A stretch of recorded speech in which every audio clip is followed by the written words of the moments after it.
Another cold night, isn't it? I'm so glad the high priest lets us have these fires on nights like this. Doesn't it seem like we all meet together around the fire at some point on these cold nights? What was that? Yes. I was here last week. It was impossible to miss. That's when the temple leaders held court to convict the rabbi from Galilee. I've never seen them hold court so late at night before. So very strange. We were standing around the fire because it was cold, just like it is tonight, when the guards and the Pharisees walked in with him. Jesus was his name. His hands were all tied up. Well, we all scattered. No sense in being around here when most people are around here. But I could see that it was him. How did I know it was him? I do go to temple, you know. I was there the other day, in the outer courts, when Jesus was teaching in the temple. And suddenly, people were running everywhere, animals were going amok. I mean, it was crazy. And this man was tearing up the place. It was him. I thought he was a zealot or crazy, so I left. I had work to do anyway. But you asked me, that's when they should have locked him up. You want to know about the trial? Well, I only heard yelling and arguing coming from the inside. You know, men, how they can be about these legal matters. But something interesting did happen out here. One of Jesus' disciples kind of got in behind the guards.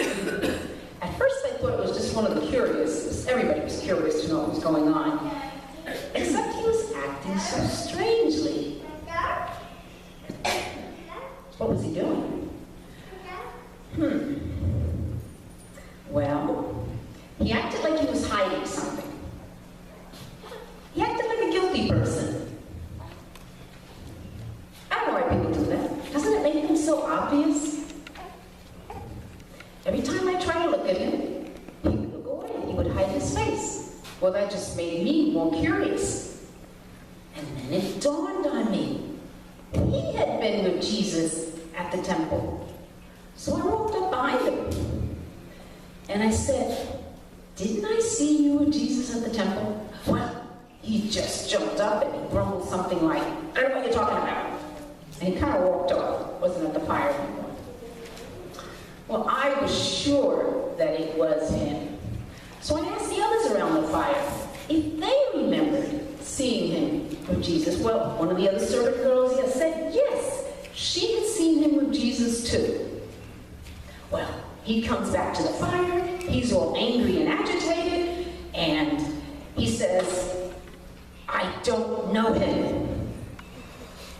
Well, I got scared. He was so agitated, he was so angry. And one of the men servants stood up and kind of, got between us and him, and he confronted him.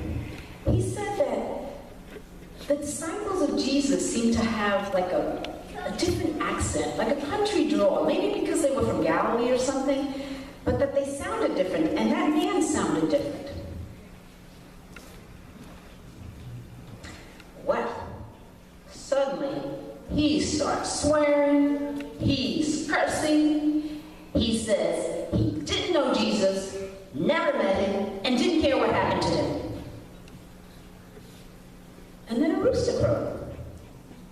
Well, that's such a small detail, I wouldn't have remembered a thing like that, except for what happens next. Well, he falls up against the courtyard wall here, he goes pale, he acted like a mule had kicked him in the gut. Yes, he did. Just like that. And then to top it off, it seems right at that moment, they brought Jesus to the courtyard. And Jesus looked at him so intently, so deeply. And that man started to cry. died. I mean, his tears were so bitter. He looked like he was in agony. And then he just kind of disappeared. I didn't see him again. Very strange, very strange. Of course, you do know the Romans executed Jesus the next day. I thought that was a bit extreme for what he did, but nobody asked me. I'm a servant.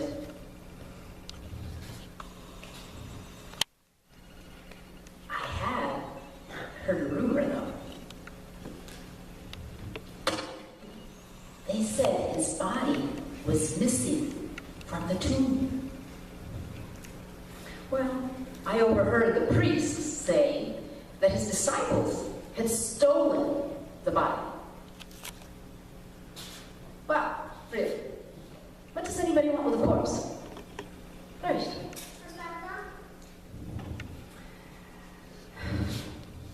Well, the strangest thing I heard is that he rose from the dead.